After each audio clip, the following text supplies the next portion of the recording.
Il Levante è colpito dal maltempo e i costi dei lavori in somma urgenza saranno interamente coperti. La rassicurazione del Presidente della Regione, i comuni del Levante compresi nello stato di emergenza. Restano invariate per il 2020 le aliquote IMU e TASI per il comune di Rapallo, approvata la pratica in Consiglio. 13 istituti e quasi 300 studenti coinvolti per l'edizione 2019 del Saloncino dell'Orientamento di Chiavari. All'Auditorium San Francesco in mostra tutta l'offerta formativa del Tigullio. Genova prepara una mobilitazione per l'Ilva. Il Presidente della Regione ha assicurato l'appoggio ai lavoratori. Secondo i sindacati la chiusura dell'azienda potrebbe avere effetti negativi su Fincantieri e sul Tigullio. Operazione antidroga a Chiavari, arrestati 2 ragazzi e denunciato un minorenne. Nel centro storico esiste un fiorente traffico di droghe leggere e l'amara constatazione della polizia.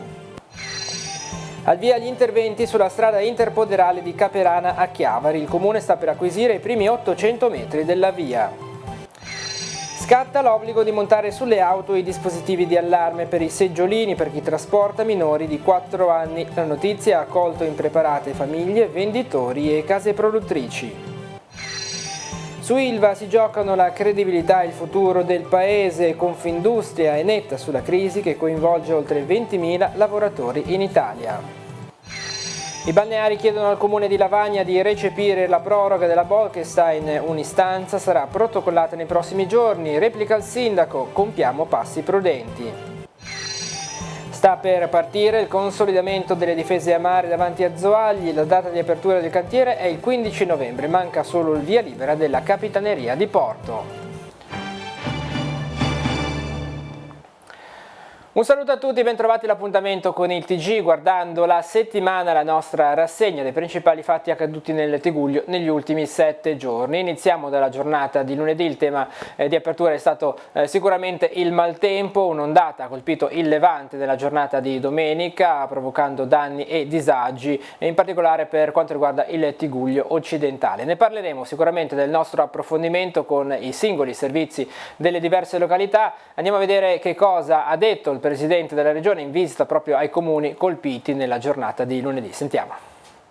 In comune a Sestri Levante c'è il Tigullio ferito dal maltempo. I sindaci di Lavagna e dei 4 centri della Val Petronio elencano al governatore Toti danni, timori, progetti. Al termine il Presidente della Regione fa sue 2 priorità: aiutare gli sfollati di Lavagna e le 5 persone ancora isolate a Castiglione Chiavarese e sostenere la messa in sicurezza del torrente Petronio. Ai sindaci dico: cominciate subito, immediatamente, ma so che lo hanno già fatto, tutte le somme urgenze per recuperare anche nelle situazioni che potrebbero creare ulteriore disagio ove dovesse tornare a piovere nei prossimi giorni. E poi per quanto riguarda gli sfollati abbiamo già attivato il contributo di autonoma sistemazione che vale fin dall'ora in cui si lascia la casa, quindi avranno la possibilità di trovarsi un alloggio, ci auguriamo tutti per il tempo più breve possibile, ovviamente pagato da Regione per il tramite del Dipartimento Nazionale di Protezione Civile. In un territorio che si conferma fragile, la Regione invita i comuni a non farsi sfuggire quei milioni e milioni di euro messi a disposizione dal Dipartimento Nazionale di Protezione Civile, questo per puntare su prevenzione e resilienza. Erano soldi per le mareggiate, per l'emergenza più significativa che avevamo avuto circa 12 mesi fa. Le domande scadevano il 31 di ottobre, non abbiamo ancora avuto tempo di esaminarle, ma sarà dicembre poi il mese in cui noi riconvocheremo tutti per farci dare le priorità, perché a gennaio, come abbiamo detto, verrà approvato l'elenco dei primi 140 milioni, a cui poi seguirà anche altri 105 milioni nel 2021, che sono molto funzionali rispetto a continuare a prevenire, perché poi le cose accadono, ma come dire, se il nostro territorio riesce a resistere meglio anche ad azioni molto forti come quelle che abbiamo visto in questi giorni, è chiaro che prima di tutto ne va della tutela dei cittadini, che è il nostro primo elemento di sicurezza come protezione civile. Come detto, torneremo sul maltempo nel nostro approfondimento. Andiamo avanti, parliamo di politica amministrativa. Il comune di Rapallo non aumenterà le aliquote IMU e TASI per il 2020, la pratica è stata approvata in Consiglio. E poi a Chiavari si è svolto il saloncino dell'orientamento per conoscere l'offerta formativa del Tigullio. 13 gli istituti che erano presenti, quasi 300 gli studenti di terza media coinvolti. Vediamo i servizi. Restano invariate le aliquote per il pagamento della IUC, l'imposta unica comunale composta da IMU e Tasi. Lo ha deciso il Consiglio Comunale di Rapallo, approvando la pratica con i 14 voti favorevoli della maggioranza e l'astensione dei 2 consiglieri comunali di opposizione Mele e De Benedetti. L'assessore al bilancio Antonella Onzo ha ricordato le aliquote. Il Comune di Rapallo quindi ha come aliquota base, diciamo, sulla prima casa e le pertinenze, un'aliquota dello 0,55% che riguarda lo 0,3% per l'IMU e lo 0,25% per la Tasi. L'aliquota massima invece riguarda per tutte quelle abitazioni e quegli immobili che non trovano applicazione in altre aliquote e che non hanno nessuna agevolazione, con una percentuale totale del 10,6%, di cui lo 0,99% come aliquota IMU e lo 0,07% come aliquota Tasi. Fra le principali agevolazioni ci sono la riduzione per le abitazioni concesse in comodato gratuito ai parenti fino al 2° grado, la riduzione per gli immobili affittati a canone concordato e quella applicata agli immobili concessi in locazione ai soggetti che vi risiedono. Ricordo inoltre che è sempre possibile attraverso il sito del Comune di Rapallo, dallo sportello IUC, effettuare una registrazione per il cittadino da cui poter effettuare i conteggi delle imposte, visualizzare tutti i pagamenti che sono stati fatti e anche reperire visure catastali. E sempre attraverso questo sportello telematico è stata proposta un'applicazione che permette di fare tutto quello che ho elencato precedentemente anche attraverso appunto un'app da scaricare sugli smartphone e sui tablet.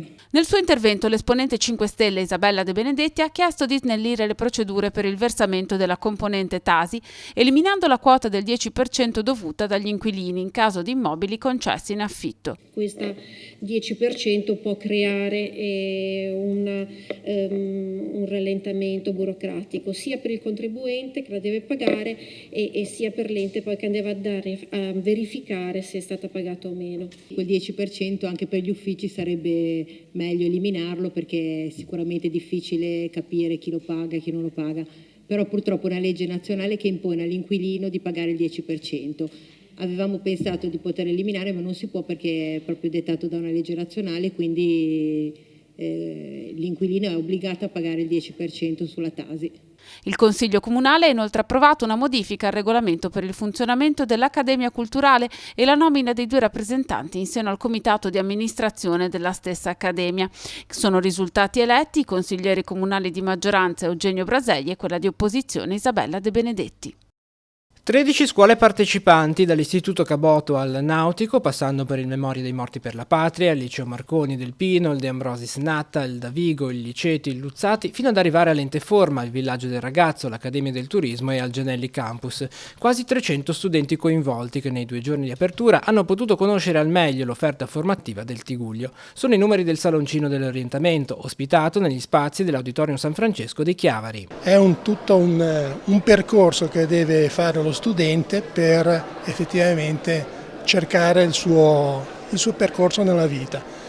Questo è un saloncino che è propedeutico al grosso salone che si terrà il 12, 13, 14 novembre a Genova, al Porto Antico, che quest'anno è particolarmente nutrito. Tra novità e conferme, ogni scuola ha messo a disposizione dei ragazzi di terza media materiale illustrativo e spiegazioni sui corsi attivi o in partenza. A fare il suo debutto tra gli stand allestiti il nuovo Genelli Campus. C'è interesse, c'è curiosità soprattutto, c'è il desiderio di capire un po' quali sono le particolarità del liceo, poi tanti sono interessati dallo studio della lingua inglese e tanti un po' dalle conoscenze anche nuove che la società chiede, quali le conoscenze informatiche, quindi visto che il nostro liceo le propone entrambe, tanti ragazzi sono incuriositi. Per un'edizione che ha registrato una crescita nei numeri, già si pensa a quella del prossimo anno. Cercheremo di migliorare l'anno prossimo anche sulla questione dei ragazzi per vedere di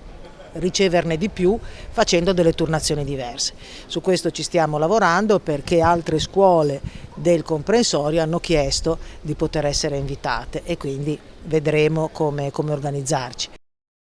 Altro tema caldo affrontato nel corso della settimana è stato quello dell'Ilva, la crisi con la decisione dell'ArcelorMittal di recedere dall'acquisto dell'azienda. Abbiamo sentito i sindacati in merito proprio anche ai risvolti sul nostro territorio di questa faccenda. E poi per quanto riguarda la cronaca si segnala un'operazione antidroga della polizia a Chiavari. Vediamo i servizi.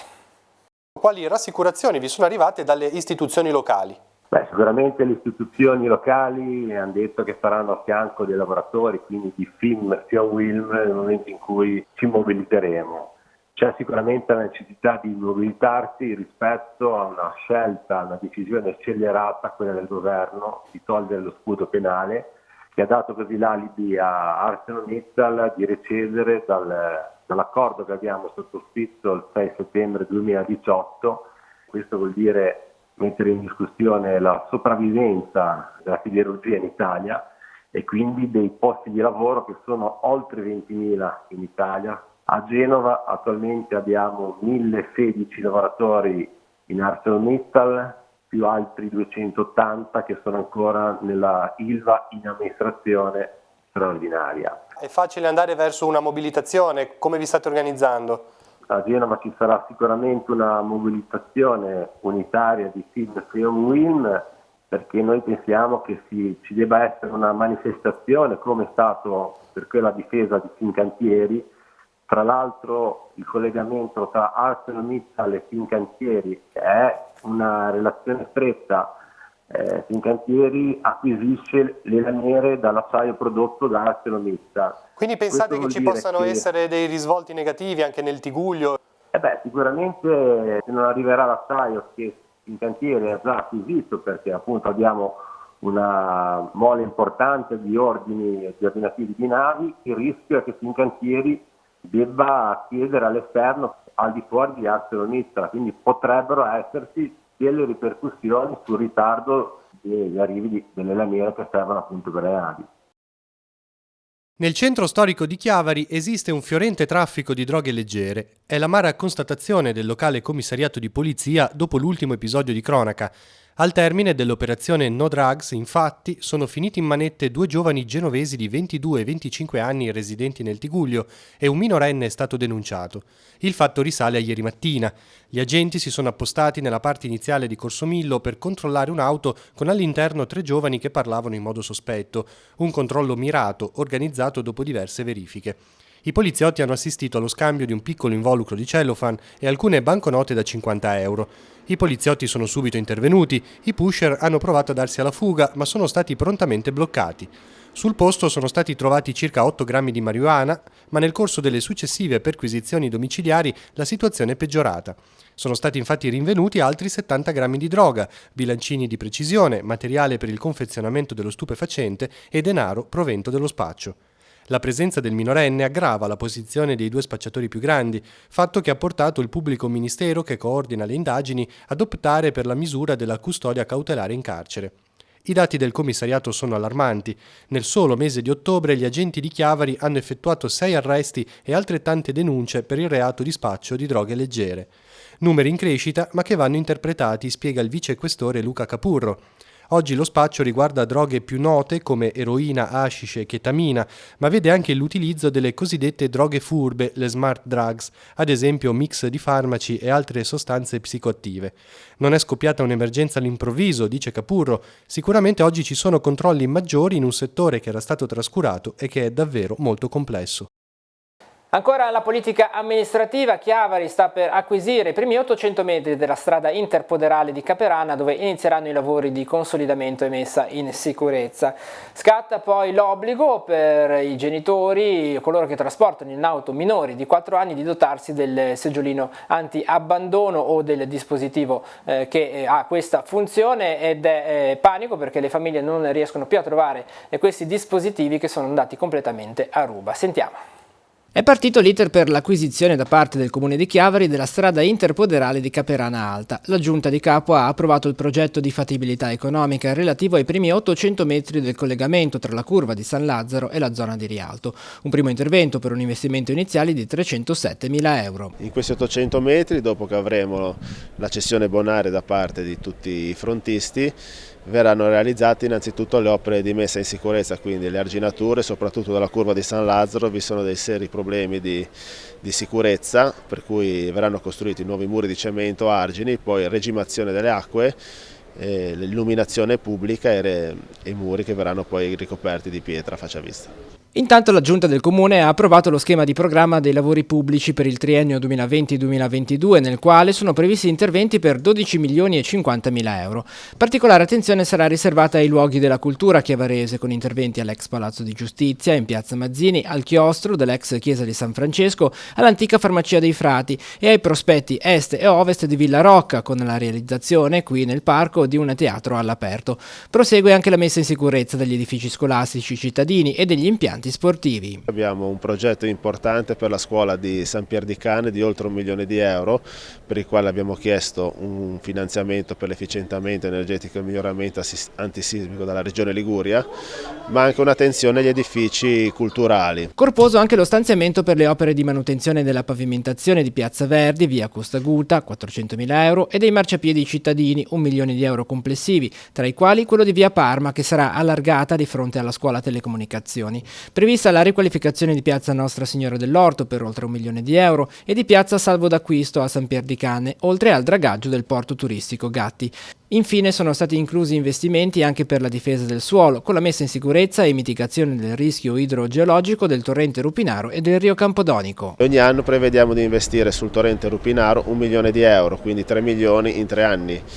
Abbiamo anche attenzione ai rivi, corrivi dell'Entella, dove abbiamo avuto un contributo regionale di 330.000 euro, ma che dovremo integrare con risorse proprie nostre per 300.000 euro. Abbiamo anche in previsione di fare tutta la pista ciclabile lungo il fiume Entella fino al confine con Carasco. Al negozio qua, come altri, hanno fatto gli ordini, però non sanno neanche loro quando poi riusciranno le ditte a spedirglieli.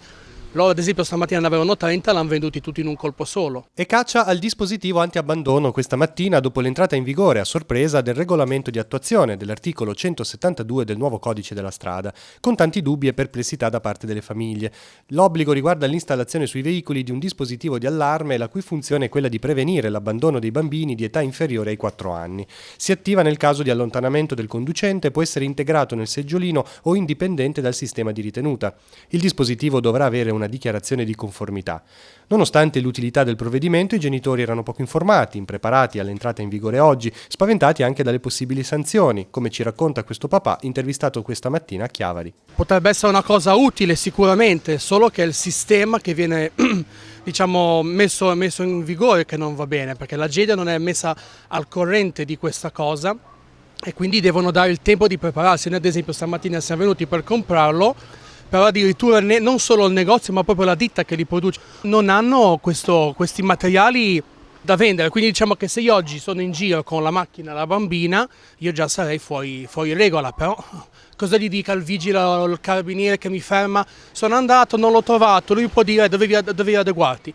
Noi eravamo fuori Italia, eravamo in ferie in Europa, di questa cosa non sapevo, se io stamattina non capitavo qua nel negozio non avrei saputo di questa cosa qua, quindi diciamo va bene fare delle leggi, attuare questi sistemi, soprattutto per i bambini dei neonati, per la sicurezza va benissimo, però che devono mettere nelle condizioni di poterle fare queste cose. Torniamo a parlare ancora dell'Ilva, sentendo questa volta la voce del presidente di Confindustria Tiguglio che rassicura sui possibili risvolti che interesserebbero il nostro territorio. Al momento per quanto riguarda il Tiguglio la crisi dell'Ilva non si fa ancora sentire. E poi parleremo dei balneari. A Lavagna chiedono che il Comune recepisca la legge nazionale sulla direttiva Bolkestein. Ne parliamo nel dettaglio nei prossimi servizi. Dal punto di vista industriale il problema di Ilva non penso che abbia una ricaduta immediata e pericolosa sul nostro tessuto industriale, perché è variegato e non ci sono grossi utilizzatori di prodotti che derivano sia da Cornigliano o da Novi Ligure o da Taranto. Ciò non toglie che il problema di Ilva è un problema grandissimo a livello nazionale. Un'azienda che fa più dell'1% del PIL nazionale, che produce materiale, 4,5 milioni di tonnellate di acciaio al carbonio che vengono distribuite a centinaia di aziende che le trasformano, che sono proprio la spina dorsale del tessuto imprenditoriale italiano, quelle aziende medio-piccole che fanno la forza dell'Italia, perdere una realtà come Ilva e ArcelorMittal oggi non ce lo possiamo permettere. C'è chi in questi giorni ha detto che la siderurgia è morta, che è un tipo di industria che nel nostro paese andrebbe ritecnologizzata, si usa questo termine. Voi cosa dite? Lei parla con un'azienda il cui proprietario è il più grosso produttore di acciaio italiano dopo il gruppo Ilva. Quindi per noi assolutamente non è morta. Noi continuiamo a investire centinaia di milioni di euro ogni anno per produrre l'acciaio nelle più svariate tipologie, perché l'acciaio è la materia prima che viene utilizzata in continuazione e avrà sicuramente un futuro, ha un futuro. È chiaro che bisogna andare al passo coi tempi, quindi produzioni compatibili con l'ambiente, ma dotare anche lo Stato italiano di leggi che consentano all'imprenditore di poter lavorare, investire, rischiare del proprio senza avere il giorno dopo le leggi cambiate, perché in questo modo non si può fare industria in Italia. Sostanzialmente l'Italia sta giocando la sua credibilità sul piano internazionale in questa partita.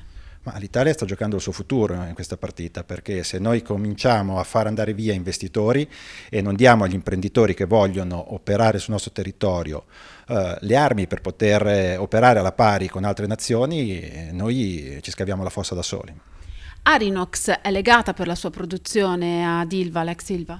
No, facciamo due cose completamente diverse. Arinox fa acciaio inossidabili, Ilva fa acciaio al carbonio, quindi anche se fisicamente possono apparire simili, produciamo entrambi coils, sono due prodotti completamente diversi. È pronta l'istanza con la quale i balneari chiedono al Comune di Lavagna di ratificare la proroga delle concessioni. La richiesta sarà protocollata in Comune nei prossimi giorni e impegna il sindaco Mangiante e l'assessore Piazze a superare l'impasse. La legge nazionale che proroga di 15 anni la normativa Bolkestein, portata dal 2018 al 2033, è stata ratificata dalla Regione Liguria, che ha dato mandato ai comuni di recepirla. Nel Levante soltanto Santa Margherita Ligure l'ha fatto, dice Paolo Ferraresi, presidente di Asso Balneari Tigullio. Sestri Levante ha iniziato le pratiche, Chiavari sta per farlo, resta solo Lavagna, spiega, per questo sollecitiamo l'amministrazione. Noi piccoli imprenditori dobbiamo avere certezza nel tempo dei nostri investimenti per poter recuperare, per poter ammortizzare i nostri investimenti. C'è chi vorrebbe far partire questo dal 2020, però questo toglierebbe anni ai 15 appena prorogati, è così? Sì, certo, perché la legge è chiara, la legge nazionale dice 15 anni a partire dal 31/12/2018. Non si capisce perché alcuni comuni vorrebbero prorogarla dal 2020. Dal 2020 sarebbero 13 anni e non 15 anni. E come balneari potete fare qualcosa per smuovere questa situazione di stallo? Abbiamo avuto una riunione una ventina di giorni fa in Regione in cui ci è stato detto dalla Regione di segnalare i casi dei comuni in cui non sono state fatte le proroghe. Replica il sindaco di Lavagna Gian Alberto Mangiante, facciamo passi prudenti, dice, e attendiamo di vedere quale sarà l'evoluzione del percorso. Siamo assolutamente nelle tempistiche per poter realizzare qualsiasi tipo di intervento, vogliamo soltanto fare passi chiari, perché ricordiamo che sul nostro territorio vi sono concessioni demaniali particolarmente importanti e come tali vogliamo essere assolutamente certi di seguire il percorso giuridico ottimale. Quando potrebbe concludersi la vicenda quindi? Direi sicuramente a breve, abbiamo già interessato anche i legali che ci possano supportare in questa particolare e delicata decisione. Ci spostiamo adesso a Zoagli perché stanno per partire i lavori di ripristino del litorale e di consolidamento delle difese a mare del comune. La data di apertura del cantiere è del 15 novembre. Sentiamo. Stanno per partire i lavori alla mantellata a protezione del golfo di Zoagli. La data di apertura del cantiere è il 15 novembre. 150.000 euro i contributi ricevuti dal comune per ripristinare i danni causati dalla mareggiata del 2018 e affrontare con più serenità la stagione invernale. Per la realizzazione del rifiorimento del bulbo del molo Capitano Solari, che è andato depauperato quasi completamente, la ricostituzione della mantellata del molo della Gaiassa, il rifiorimento e il ripristino della scogliera soffolta Nanzi, la spiaggia del Duca dove ci troviamo noi. Nel progetto è inserito anche il ripascimento della spiaggia di Arenella. Questo è il momento giusto per intervenire, spiega ancora Vignale. Andrebbe fatto proprio in questo momento perché il ripascimento va inteso sia come possibilità di dare spazio, diciamo, all'attività turistica balneare, ma è indispensabile per la difesa della costa. Sulla passeggiata di Ponente intanto è stato ultimato l'80% dei lavori, 520.000 euro circa il finanziamento elargito per il collegamento pedonale e l'illuminazione pubblica. Restano da fare ultimare l'ultimo tratto, il pezzo che va dagli stabilimenti balneari di Pietra di Luna fino alla fine della passeggiata. I lavori sono già ripresi e noi consideriamo che si possano ultimare entro l'anno. Il prossimo anno i cantieri dovrebbero aprire a Levante. Il progetto c'è già, si attendono i contributi. Si parla in questo caso di 380-400 mila euro. Garanzie sono arrivate dalla Regione. Le due opere sono praticamente la costituzione di una scogliera soffolta davanti all'ultimo tratto della passeggiata che soggiace alla stazione ferroviaria, che in modo da costituire opera di difesa della passeggiata, che abbiamo un muro che si sta disarticolando e che abbiamo inserito dentro i fondi che andremo a utilizzare per ricostituire. Infine il ripristino della spiaggia del Pozzetto, che è stato inserito nel 2021 per permettere studi più dettagliati su Motondoso e scogliere. Siamo così giunti al termine di questa edizione del TG Guardando la Settimana. Come annunciato, adesso il nostro approfondimento si occuperà del bilancio dell'ondata di maltempo che ha colpito il nostro territorio ad inizio settimana. Al termine dei prossimi servizi si conclude questa edizione del TG Guardando la Settimana. L'appuntamento torna tra 7 giorni. Grazie per essere stati con noi, buon proseguimento di giornata. Per Lavagna l'epicentro dell'ondata di maltempo domenicale è stato Piazza Marini. Qui si sono registrati danni maggiori sui quali l'amministrazione comunale ha concentrato da subito l'attenzione. Le scuole cittadine chiuse in via precauzionale riapriranno regolarmente domani. Diversa è la situazione dello stadio Riboli, danneggiato strutturalmente. Io ho avuto la notizia per televisione, sono venuto subito qua a verificare i danni. Che cosa ha trovato? E ho visto che i pali, diciamo quelli che proteggono la rete ai tifosi era abbattuta, poi sono andato verso la tribuna di là e ho visto il pino. Lì era la zona peggiore? Sì, la zona peggiore è quella lì. Questa mattina il sopralluogo del sindaco Mangiante è una prima rassicurazione. Vedremo di fare una serie di interventi in un doppio step. Un primo che consenta almeno la ripresa degli allenamenti, si ritiene almeno entro martedì, massimo mercoledì, e per la partita invece di domenica faremo degli ulteriori lavori per vedere se riusciamo a ripristinare il muro che è stato completamente abbattuto. Restano per ora fuori casa i residenti nello stabile letteralmente scoperchiato dalla tromba d'aria e dichiarato inagibile. Ad ora ci sono 14 persone che sono sfollate, di cui 8 a carico dell'amministrazione, ricoverate presso l'albergo Lavagnese di Lavagna, mentre 6 sono ricoverate presso parenti. Il sindaco Mangiante ha richiesto la sommorgenza per poter consentire al più presto il rientro a casa degli sfollati. Ci saranno sopralluoghi da parte del Dipartimento dei Vigili del Fuoco di Genova per verificare e accertare quella che è l'agibilità dei due stabili, il 13 e il 17, che sono quelli colpiti dalla tromba d'aria. Da subito si è messa in moto anche la macchina della solidarietà. Una catena di solidarietà da parte anche di alcuni commercianti di Lavagna, non ultimo un ristorante Sole Luna che ieri ha messo a disposizione la propria struttura per erogare gratuitamente pasti non solo agli sfollati ma anche a tutta la protezione civile impegnata sul territorio, si è già movimentata. Questo è un aspetto fondamentale, direi, che è opportuno sottolineare, perché è proprio attraverso queste catene di solidarietà che si cerca di alleviare un po' il peso di queste catastrofi. La tromba d'aria che è salita da Lavagna effettivamente è scesa giù per San Salvatore, quindi in località Castellassi, ha creato un po' di danni ad alcune abitazioni che ci sono lì, compreso anche viale Costa dei Landò, e poi è risalita lasciando naturalmente l'impianto sportivo di San Martino e la Basilica dei Fieschi, salendo verso Breccanecca. Qui siamo proprio a metà strada tra la Basilica dei Fieschi e Breccanecca, dove altre case hanno avuto dei danni a livello proprio di tegole che si sono sollevate, quindi allagamenti. Abbiamo anche addirittura una parte appartamento per le vacanze dove gli ospiti si sono accorti che avevano la casa allagata. Che idea vi siete fatti del fenomeno atmosferico? Come si è sviluppato? Beh, si è sviluppato innanzitutto in un ambito orario problematico perché comunque tutto il territorio era sorvegliato, però tutto ciò è successo mi pare attorno alle 5:30 con tutte le abitazioni, interessate che comunque erano abitate. È stata una cosa velocissima. Noi da quanto abbiamo raccolto tutto ciò è durato veramente una frazione di minuto, ma che ha provocato danni non rilevanti ma comunque assolutamente da segnalare. Oggi inizia la conta dei danni, i privati cosa devono fare? Allora, abbiamo già messo sul sito le schede che ci sarà tempo poi 30 giorni per compilarle adeguatamente. Mi raccomando, fate le fotografie e tenete conto naturalmente di tutte quelle che sono le spese che ovviamente dovranno essere poi supportate da un documento fiscale.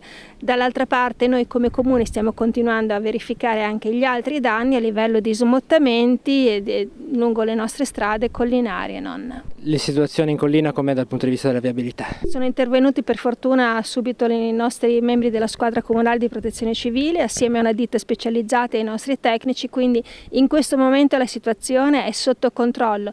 Certo è che ci sono alcuni punti che devono essere monitorati, quindi bisogna intervenire probabilmente con degli interventi un pochettino più cospicui.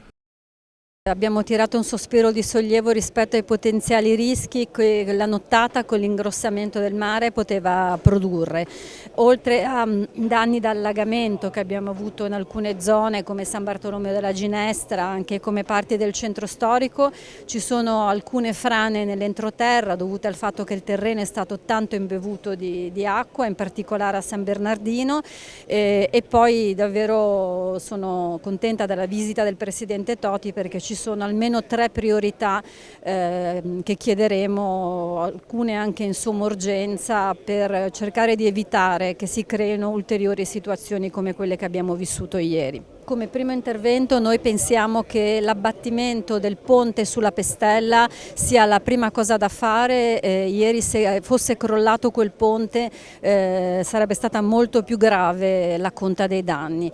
E poi altri 2 interventi, uno che riguarda la canalizzazione delle acque nella frazione di San Bartolomeo della Ginestra, che è stata la frazione più colpita nella zona di via Monsignor Vattuone. Abbiamo già un progetto presentato in Regione, chiediamo che su questo davvero si possa dare sostegno, e poi la creazione di una vasca qui nel centro storico che possa contrastare la duplicazione della pioggia insieme al mare alto che impedisce all'acqua di defluire. I lavori ai Penelli di Sant'Anna e Arenari inviati? Quello di pochi giorni, vediamo la forza del mare, sicuramente oggi non si procede, anzi oggi rimane interdetta la spiaggia di Renala, abbiamo proprio chiusa con i jersey per impedire il passaggio anche dell'acqua verso la strada, ma se si ripristina il mare nei prossimi giorni andremo avanti con quei lavori. Intanto il punto viabilità? Il punto di viabilità al momento è risolto, sono stati ripristinati tutti i collegamenti, il fatto che ha cessato di piovere e il Petronio è rientrato rapidamente nel suo corso ci ha consentito di aprire tutti i sottopassi e anche di riaprire l'ultima cosa questa mattina via Verdi, che era la via adiacente al torrente Petronio.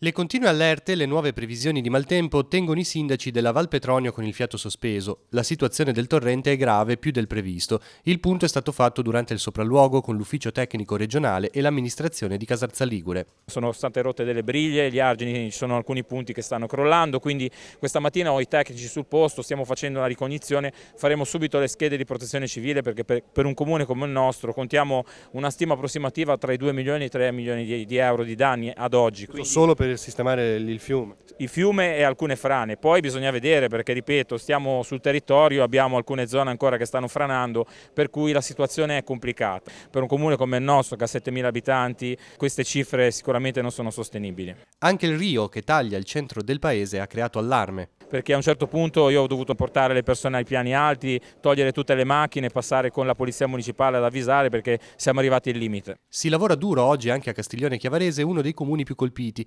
A Velva si sta lavorando per liberare la strada, anche a Sant'Elena di Campegli si fa il possibile per sgombrare la frana in giornata. I tecnici della regione poi stanno valutando se aprire un guado in località Fiume, dove ci sono 3 case isolate. Non ci sono più persone in pericolo, ma c'è un ranch con 32 cavalli. Il pontile di collegamento, che è stato danneggiato, potrebbe aver retto, ma le valutazioni sono in corso. Stanno lavorando i tecnici, uno è in segreteria proprio che sta preparando tutto questo conteggio. E i ponteggi sono adesso perché liberiamo le frane, ma poi c'è da fare tutti i muri. Quindi il problema verrà dopo. Se su Campegli poi esiste già un progetto di risistemazione della via, non è così altrove, dove le frane hanno causato danni alla geografia stradale. E oltretutto dove sono venute le frane è stato portato via la strada e quindi bisogna ripristinare la strada e le tombinature, perché sono scoppiate tutte le tombinature, questa è una cosa un po' particolare. Se il San Lorenzo avesse esondato nella parte bassa del suo corso, Moneglia sarebbe rimasta allagata, almeno a ponente. Per fortuna l'acqua è fuoriuscita per un breve tratto in alto, in prossimità di una curva, per poi rientrare. Domenica, sotto la pioggia battente, si sono vissute ore di paura. Dall'altra parte della città, nel frattempo, dalla chiesa di Santa Croce, l'acqua è scesa velocemente e ha riversato fango, pietre e altri detriti, tappando i tombini, allagando l'area di Piazza Tarchioni ed entrando in alcune attività. Il San Lorenzo dunque non ha aggravato la situazione, ma il tema della sua messa in sicurezza è tornato alla ribalta. Il sindaco ne ha riparlato a Toti e Giampedrone durante il sopralluogo a Sestri Levante di lunedì mattina. Su questa problematica dobbiamo in qualche modo comunque continuare a lavorare, noi abbiamo fatto dei progetti e insomma siamo in attesa del finanziamento, ci auguriamo che possa arrivare presto. Possiamo ricordare il progetto, che cosa riguarda questo corso d'acqua?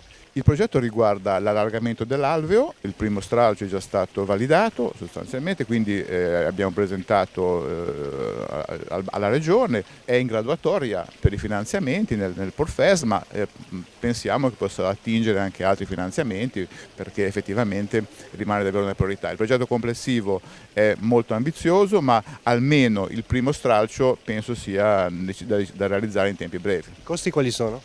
Il primo stralcio costa 2 milioni di euro. Sul fronte viabilità il Comune ha ripristinato la circolazione sulla provinciale 68 del Facciù e sulle strade comunali Comeglio Tessi e di Littorno.